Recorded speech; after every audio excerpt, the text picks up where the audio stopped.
Oklahoma is the land of second, third, and last chances. Who were the people that made it so?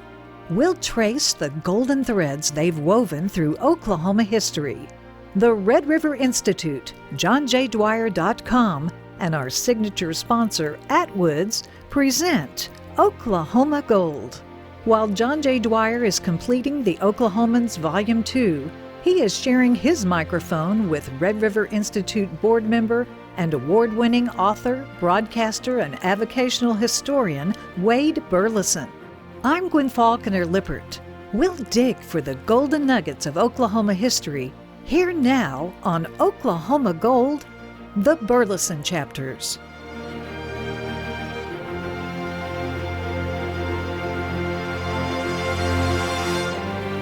John Wilkes Booth died in Oklahoma? Wade Burleson, what is this story? Well, Gwen, the family of John Wilkes Booth are about 75 descendants. They sued the United States government in October of 1994, now get that date, 1994, to prove that their forefather, John Wilkes Booth, did not die at Garrett's farm, as the government says, in April of 1865, but he died in Enid, Oklahoma. And I realize some of the listeners may not know who John Wilkes Booth is, but he is the alleged assassin of President Abraham Lincoln. And I say alleged, I don't know that anyone disagrees that John Wilkes Booth shot and killed Abraham Lincoln on Good Friday evening, April the 15th, 1865, at Ford's Theater. Now, Lincoln didn't die until the next morning, Saturday morning, in a hostel across the street, but the chase was on to find his killer. And the government says they found him at a place called Garrett's Farm in Virginia on April the 26th, 10 days later, 1865, and he was shot and killed.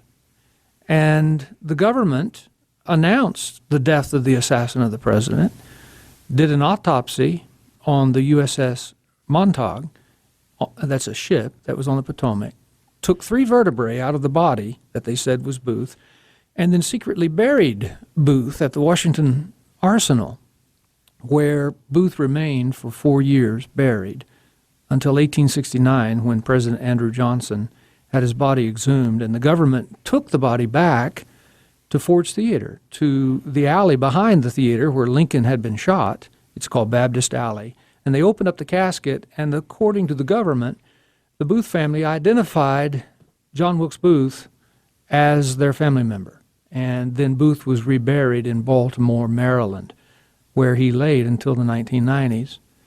But the Booth family sued the government because what they say is the Booth family has always known that Booth did not die at Garrett's farm, that he was helped by the government to escape, that there were high officials in the United States government that wanted Lincoln gone, and they hired Booth to kill him. Is this the original conspiracy theory? Yeah, it probably is. And anyone who follows history understands that anytime something traumatic like the assassination of a president occurs, there are people who will have doubts as to the real reason. I mean, you look at President Kennedy, even as recently as January 6th on the insurrection, all kinds of conspiracy theories abound. The difference with this one is the Booth family contacted me along with the Naval Secretary. Jan Herman is his name. He's the chief medical officer for the United States Navy, as well as 2 of the leading scientists for the Smithsonian, and they wanted to take those vertebrae that the government has. They've been on display at the National Museum of Health and Medicine in Washington, D.C. since 1866. And they wanted to exhume the body of John Wilkes Booth's brother, Edwin Booth, and compare DNA with the 3 vertebrae from the spine of what the Booth family calls the body in the barn, the body that the government says is John Wilkes Booth, to prove that their ancestor did not die at Garrett's farm in 1865. And what's fascinating is that the family said in court in Baltimore, Maryland, in 1995 that John Wilkes Booth died in Enid, Oklahoma on January the 13th, 1903. And because I am from Enid and I'm a writer and avocational historian, I know this story inside and out, and they contacted me to help them get the vertebrae from the Army, the United States Army, because the museum is run by the U.S. Army. And, of course, our senator, Senator James Langford, has been the chairperson of the Senate Intelligence Committee, and he is the one over all of the generals. So I've been working for the last several years to try to get the DNA from the National Museum so that the Smithsonian scientists can run the DNA. Now, here's what's fascinating about this story. The Booth family says that Booth escaped, that he got married in Tennessee, went under the assumed name Jack Booth, and then when some of the conspirators were after him, he found out about it, he left his wife in Tennessee and went to Texas and lived in Texas, in Granbury, Texas, for several years under another assumed name, John St. Helen, and then eventually made his way to Enid, Oklahoma, under the assumed name David E. George. And on Tuesday morning, January 13th, 1903, David E. George, who was known in Enid as a painter, who would often get drunk in the bars on the city square at night and quote Shakespeare, he took strychnine poisoning in his hotel room and ended up dying. But the Methodist preacher's wife in Enid had remembered a David E. George from El Reno about 3 years earlier when he was very sick, and this David E. George had confessed to being John Wilkes Booth, the assassin of the president. Well, when she read that David E. George in Enid had died, she said to her husband, I wonder if this is the same David George that I knew in El Reno. And they went down to the mortuary, and sure enough, it was the same man. And she and her husband, the Methodist preacher, said to the mortician, you better make sure that you preserve this body because the government's going to want to take a look at him because he told me he was John Wilkes Booth. Well, that is the beginning of the story of the mummy. The story of the mummy? The mummy. I still have folks in Enid who remember walking downtown and, furniture stores doubled as places where morticians mummified bodies back in the day.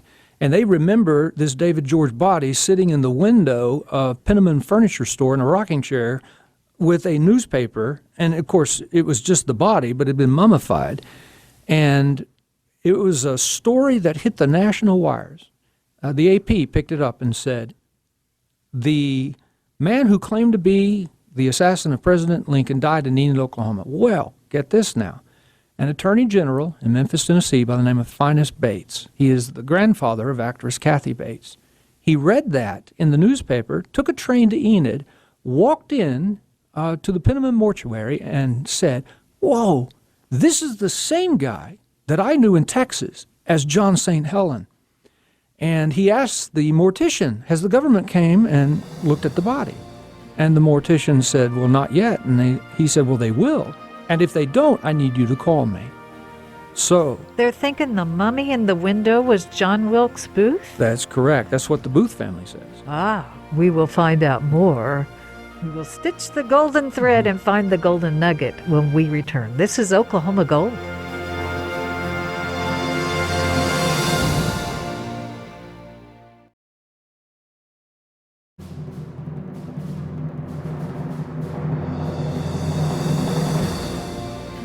Stitching the past to the present. Wade Burleson? Now, follow along. April of 1865, a man named John Wilkes Booth is said to have assassinated President Abraham Lincoln.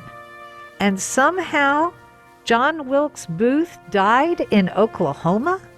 Well, I'm a member of the Surratt Society, which is a group of international experts on the assassination of Abraham Lincoln. And I'm not saying he did or didn't. I'm saying that the Booth family said that he did and sued the government to prove that he did, January the 13th, 1903. And I told you the story of the gentleman who committed suicide in the Grand Avenue Hotel under the name of David E. George, and how the mortician mummified him because of witnesses who said he claimed to be John Wilkes Booth, the assassin of Abraham Lincoln. And they put this mummy in the window Yeah, of in a the window. furniture store of Enid? That's right. In 1931, Life magazine ran some pictures of it. In fact, you can search on the internet and you can see pictures. It's very morbid. But the government didn't claim the body. They said, we don't want him. So they ended up giving it to Finus Bates. Back then, there were no laws against people owning mummies. And the Attorney General for Tennessee, Finus Bates, who is the grandfather of actress Kathy Bates, took the mummy and then wrote a best-selling book entitled The End of John Wilkes Booth by Suicide in Enid, Oklahoma. Sold 100,000 copies.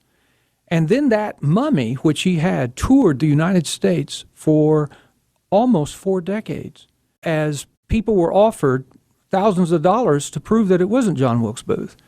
In 1931, Henry Ford of Ford Motor Company had the leading scientist in Chicago do an autopsy, ran x-rays on it. X-rays had just been invented, World War II, and the doctors came out and said publicly that this is John Wilkes Booth. But the government said nothing, and the mummy continued to go on display until it was involved in a train accident in the 1970s and disappeared. A train accident? A train accident. So if that mummy were to be found today, it would be probably as valuable historically and monetarily as close to King Tut's mummy, because you could do DNA on that mummy and relatives of John Wilkes Booth to determine if it's Booth. But because the mummy's gone, my job was to get the vertebrae from the museum. And we already had permission to dig up the body of Edwin Booth from Massachusetts Cemetery. So we asked, and the government came back and said, no, it's a national treasure. The vertebrae are a national treasure. You can't have them. You're going to bore a hole in them. The Smithsonian scientists came back and said, no, it's just a little nick, and we already have permission to exhume Edwin Booth's body, and we'll take care of the 3 vertebrae, the 3rd, 4th, and 5th vertebrae of the neck of the body in the barn that the government took. So we appealed, got some letters from Senator Inhofe and others, and then we got a response just a couple of years ago, and the government said, oops, we've lost the vertebrae. We've lost the vertebrae. Yeah, they're no longer on display, and they can't find them. So someone has said to me, well, now wait a minute, that's just ridiculous. I mean, this is stupid. Why would the government ever hide the fact that this body in the barn wasn't John Wilkes Booth? And the only answer that I have to that is, as Henry Ford once said, history is bunk, meaning that if people know that the government is lying to them, the value of the American dollar goes down, because the dollar only has value because of trust in the government. Like I've said, Gwen, it's an incredible story. And whether you believe it or not is not the issue, because out of over the 2,000 books written on the assassination of Abraham Lincoln, 95% of them mention Enid, Oklahoma, and what happened there in 1903. Whether or not it's true, Enid and Oklahoma and its ties to the assassination of Abraham Lincoln have now become part of the legacy. And have you ever talked to anyone that remembers seeing that mummy in the window of the furniture store? Well, yes. Mostly, though, those folks are gone. I did talk to them 25 years ago, but now I still talk to children of men and women who would tell them that they remember seeing the mummy in the store. So what is the takeaway for the Booth family and the descendants? Well, they're still fighting. They're still wanting to prove that John Wilkes Booth did not die at Garrett's farm. Of course, as a member of the Surratt Society, if you say you believe the story, I mean, you're just called a wacko. I don't take a position. I'm just very familiar with it. The John Wilkes Booth family is doing all they can to prove that John Wilkes Booth died in Oklahoma. We will stitch the golden thread and find the golden nugget. I tell people all the time, there's incredible history in the state of Oklahoma. Most people don't know about it, and the ties to the Lincoln assassination and Enid, Oklahoma are absolutely stunning. So John Wilkes Booth died in Enid, Oklahoma. Now that's Oklahoma gold.